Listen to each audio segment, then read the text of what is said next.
Danny here, welcome back to my channel. In this video, I'm going to talk about She-Hulk.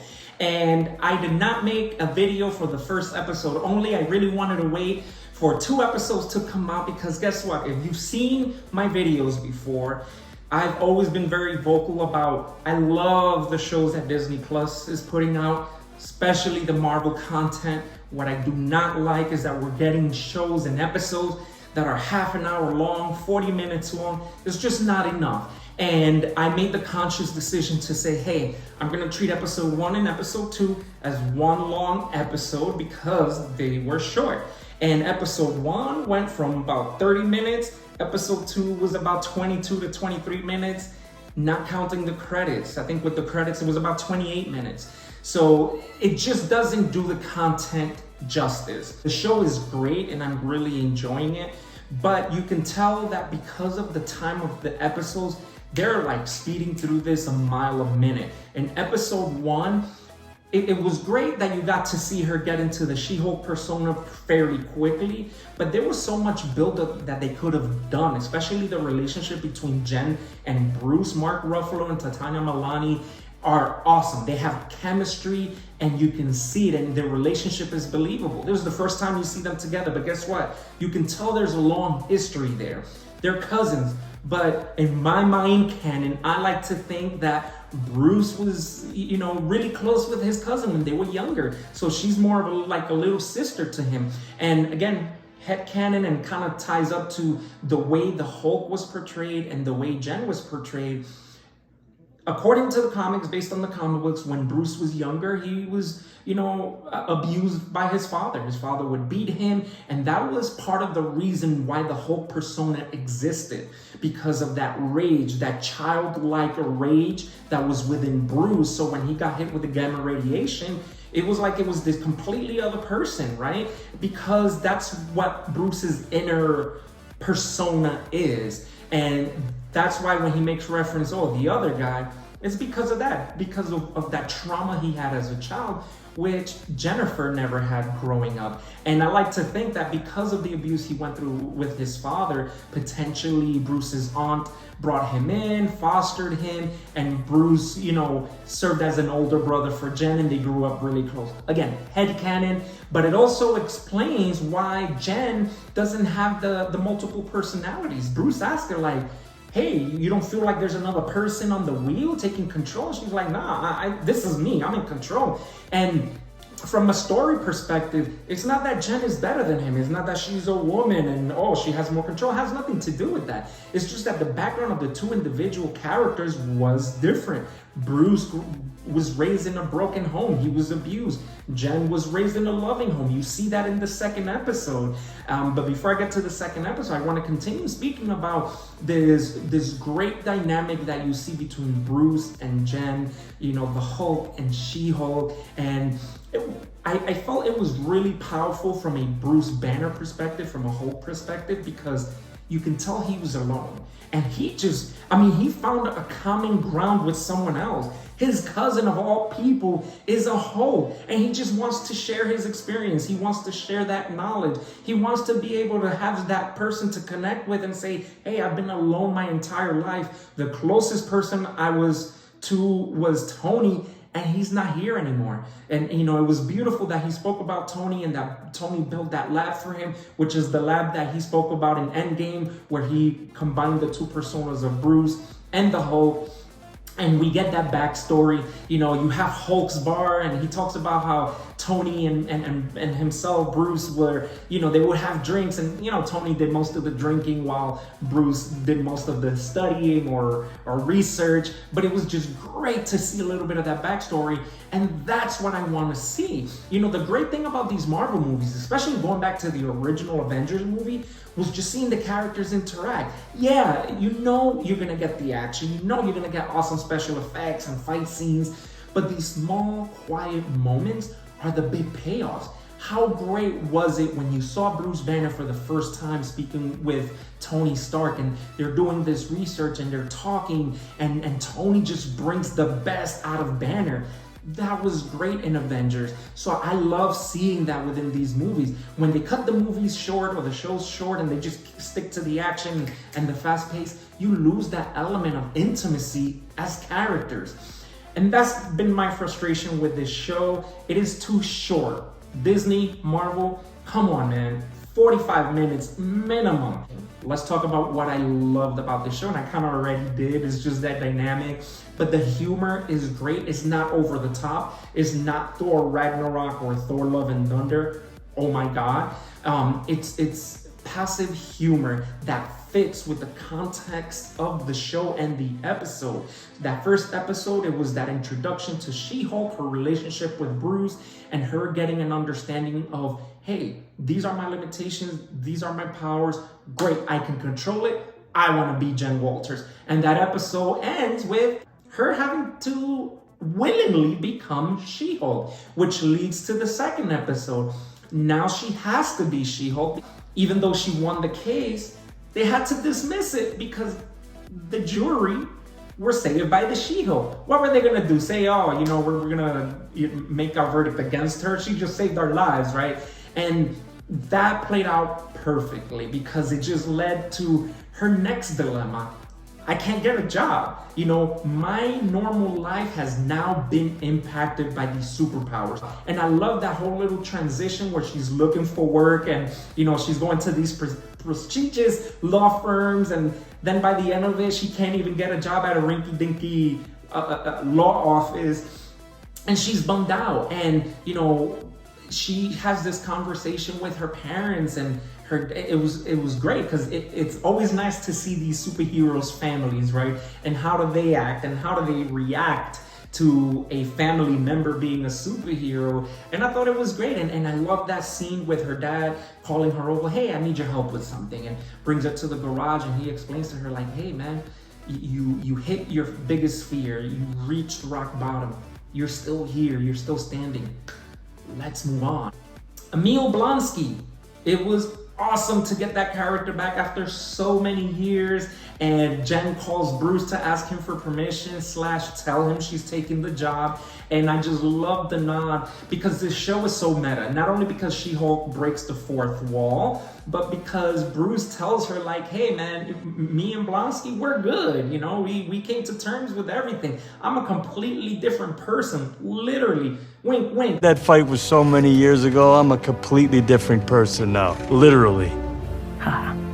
Because you see Jen looking at the camera on the phone when he says that. And as we know, the Incredible Hulk starred Edward Norton, and in Avengers, his role was recast with Mark Ruffalo.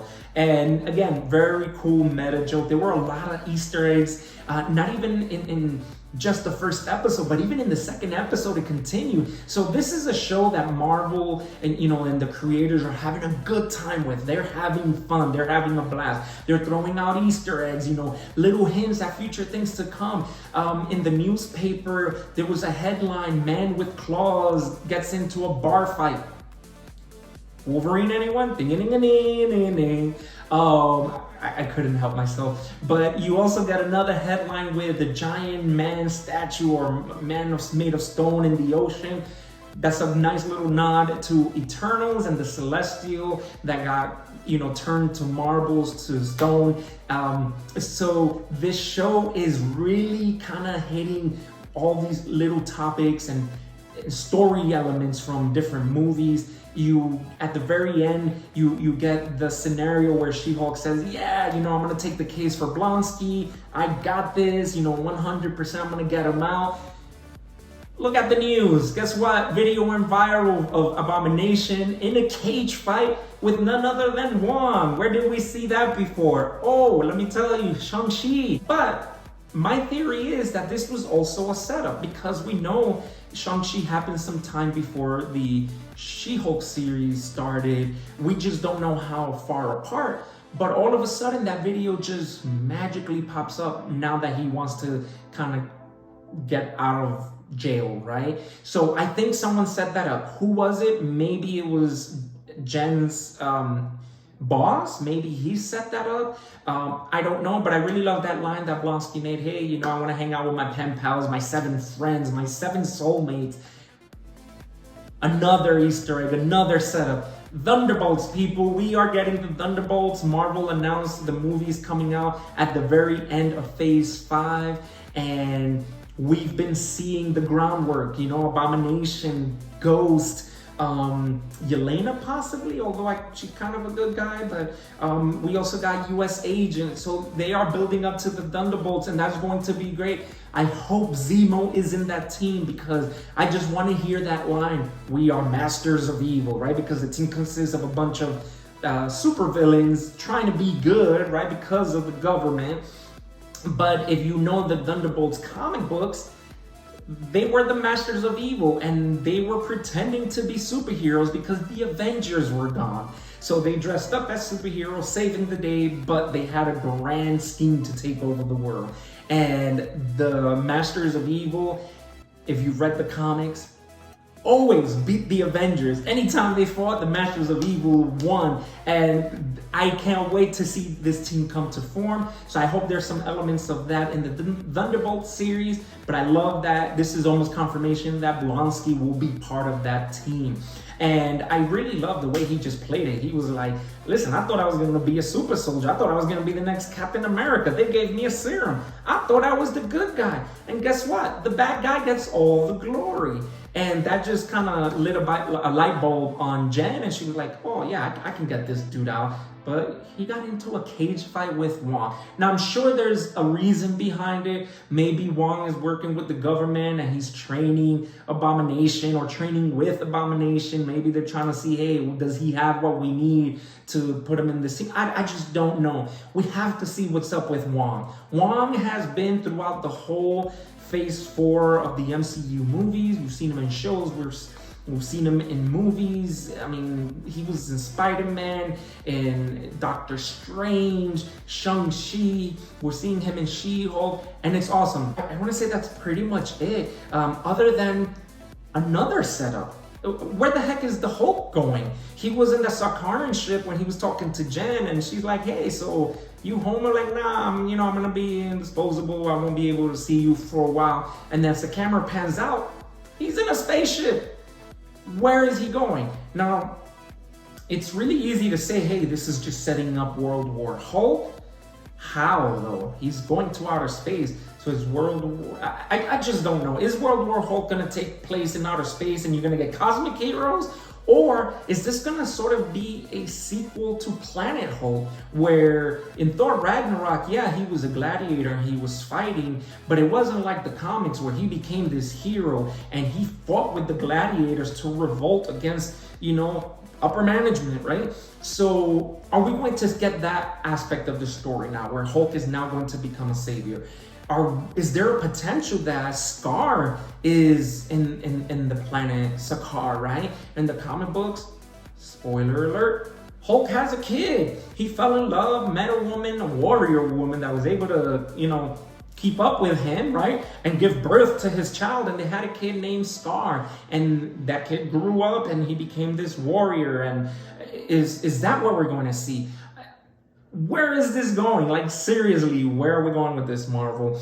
From a story element or from a storytelling perspective, this was just kind of to get Hulk out of the picture, right? Because if Hulk is around, now there's this expectation, hey, we're going to see Hulk. We need to see Hulk. Where's the Hulk? Where is She-Hulk's cousin? Other stories that are going to be laid out and planned out throughout the MCU. We need to get Hulk out of the picture. So from a storytelling perspective, they had to do this. But where is it going to lead to, right? Because there's always a purpose to everything. So looking forward to that. Lots of setups, lots of Easter eggs. The comedy is on point because it's not over the top. It's not too silly or ridiculous. The acting, the performances, everything about this show is solid except for the runtime. But I'm looking forward to the next episode. Yeah, episode 1 and 2. Definitely worth watching together. I wish that's how they would have released it on Disney+. But Easter eggs, keep them coming. I love the Easter eggs. I love the after credit scenes. Thank you, because every Disney show, every Marvel show, I'm always waiting for an after credit scene. It's so disappointing when you don't get one until the very season finale. But in She-Hulk, we've gotten 2 after credit scenes and they've been great, hilarious. The first episode. Yes, I Knew it. You're not drunk? Captain America! And that's why I'm rocking my cap shirt, because that was just awesome. But it was really funny just to kind of get that scene. And then in the second episode where she was helping her dad lift the car because they were changing the tire, pretty fun. I love it. You know, she's carrying all the water bottles. Fun show. So that does it for this video. Thank you so much for watching. Leave a thumbs up. If you really liked it, share. If you didn't like it, share anyway. It's okay. I'm okay with that. And drop some comments, whether they're good, they're bad. I'll respond. I might not respond, but I'll most likely respond. But I love the comments. Subscribe, hit that notifications bell, and thank you so much for watching. And until next time, that is a wrap. She-Hulk.